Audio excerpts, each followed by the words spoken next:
থাকে।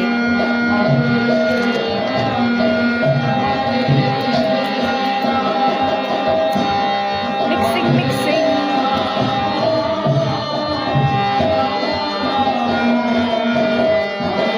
ভালো করে গুলিয়ে নিতে হবে, মানে মিক্স করে নিয়ে তারপরে এবার ধীরে ধীরে গুঁড়ো দুধটা আমরা অ্যাড করে দিয়েছি। এবার এটা গোলাতে হবে আস্তে আস্তে, এরকম করে মামনি ঘোরাচ্ছে। এবার 1 চামচ আমরা দেব বেকিং পাউডার। এইরকম বেকিং পাউডার অনেক তোমরা পেয়ে যাবে দোকানে। তো পরিমাণ তোমার কেকের পরিমাণ অনুযায়ী 1 চামচ এরকম বেকিং পাউডার দিয়ে দেবে। সোডা, আর এটা আমাদের কেনা ছিল খাওয়ার সোডা, সেটা অল্প দিয়ে দেওয়া হলো। এবার এটাকে মিক্স করবো সেম ডাইরেকশনে, ঘুরিয়ে ঘুরিয়ে ঘুরিয়ে ঘুরিয়ে এটাকে মিক্স করতে হবে।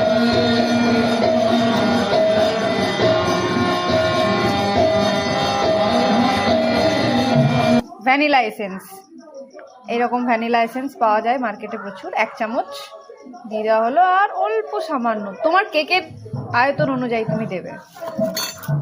তো আমরা যতটা আমাদের কেক সেই অনুযায়ী মিক্স করে নিলাম। ভ্যানিলা দেওয়ার পর একটু ব্রাউনিশ কালার চেঞ্জ হতে পারে, সেটা নিয়ে প্যানিক হওয়ার কোনো দরকার নেই, এটা এরকমই হয়। এবার আমরা এটাকে মিক্স করব। কি সুন্দর দেখাচ্ছে ব্যাটারটা।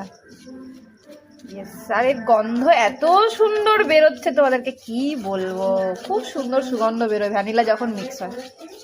ওই জন্য একটু সবার শেষে দিতে হয়, আহা, যাতে গন্ধটা স্ট্রং থাকে। খুব সুন্দর গন্ধ বেরোচ্ছে ভ্যানিলার। অনেকে টক দই দিয়েও করে, আমরা কিন্তু এখানে টক দই ইউজ করিনি। যারা নন ভেজিটেরিয়ান তারা ডিম ইউজ করে, কিন্তু ভিনিগারও দেওয়া হয়, ভিনিগারও দেয়, কিন্তু আমরা সেরকম কোনো জিনিস দিইনি। আমরা একদম সহজ কয়েকটা উপকরণ দিয়ে আজকে কেক বানাচ্ছি। খুব সুস্বাদু। এবং ভালো ব্যাটারটা এবার ঢেলে নেওয়া হচ্ছে বাটিতে। তার আগে একটা পেপার দেবে, পেপার দিয়ে তার উপর একটু অয়েল বা বাটার ইয়ে করে নেবে, ব্রাশ করে নেবে।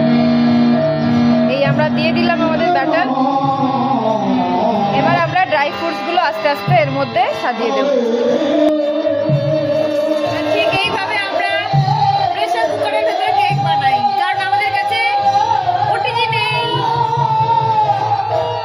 ওভেন ছাড়া এইভাবে আমরা গ্যাসে কেক বানাই, ঠিক আছে? এই যে দেখতে পাচ্ছ প্রেসার কুকারের মধ্যে যে তরকারি বা কোনো কিছু রাখার যে স্ট্যান্ড হয় না ছোট ছোট, তার উপরে আমরা এই বাটিটা বসিয়ে দিয়েছি। আর প্রেসার কুকারের হিট অন করে দিয়েছি। প্রিহিট করে নিতে হবে প্রথমে, তারপর ধিমে আছে এটাকে ছেড়ে দিতে হবে।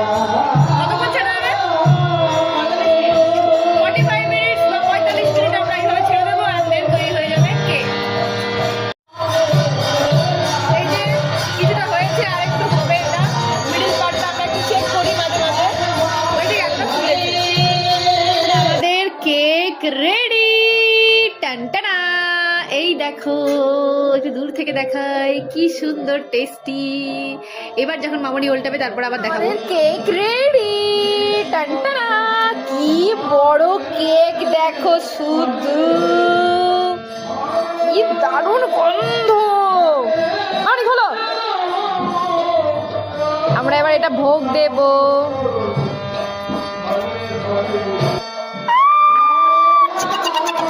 কি সুন্দর, কি সুন্দর। এটা আমাদের দ্বিতীয় কেক, নাম্বার 2, শীতকালের কেক। আস্তে করে উল্টে দাও। ও কি দারুণ, যে কিশমিশ আর কাজু যে বাদামগুলো দেওয়া হয়েছিল সেগুলো পুরো ভেতরে ঢুকে গেছে। শুধু দেখো, আমি একটু কাছ থেকে দেখাই। ভীষণ ফুলেছে, ফুলেছে, কি দারুণ স্পঞ্জি। কানাজি করে দিয়ে ভোগ লাগাবো কিন্তু। কাটো কাটো কাটো কাটো কাটো, সবাই দেখুক। Happy birthday Kanaji, happy birthday. যখনই মামনি কেক বানায়, কেক কাটার টাইমে হ্যাপি বার্থডে কানাজি বলে। খুব সুন্দর হয়েছে কেকটা, খুব সুন্দর, মানে খুব সুন্দর। দই ছাড়া, বাটার ছাড়া কেক, দই বাটার। আর আমরা তো ভেজিটেরিয়ান, তো ননভেজ ওই জিনিসটার নামই আসছে না। তো দেখো কীরকম হয় কেকটা, যেরকম আমরা বানিয়েছি এই রেসিপিটা তোমরাও ফলো করলে কেক তৈরি হয়ে যাবে। শুধু দেখো গরম কেক এটা, ঠিক আছে, যখন কাটা হচ্ছে ধোঁয়া উঠছে। এটা একটু ঠান্ডা করতে হবে, কিন্তু আমাদের তো ভোগ লাগাতে হবে, তো তাই দেরি হয়ে যাচ্ছে। দেখো শুধু তোমরা, উফ, এইরকম গরম অবস্থায় এরকম, হ্যাঁ পুরো ধোঁয়া উঠছে। বাপরে বাপ, মামা একটা সাইড থেকে টিপে করে দেখাও যে স্পঞ্জি স্পঞ্জি, একটু করে দেখাও।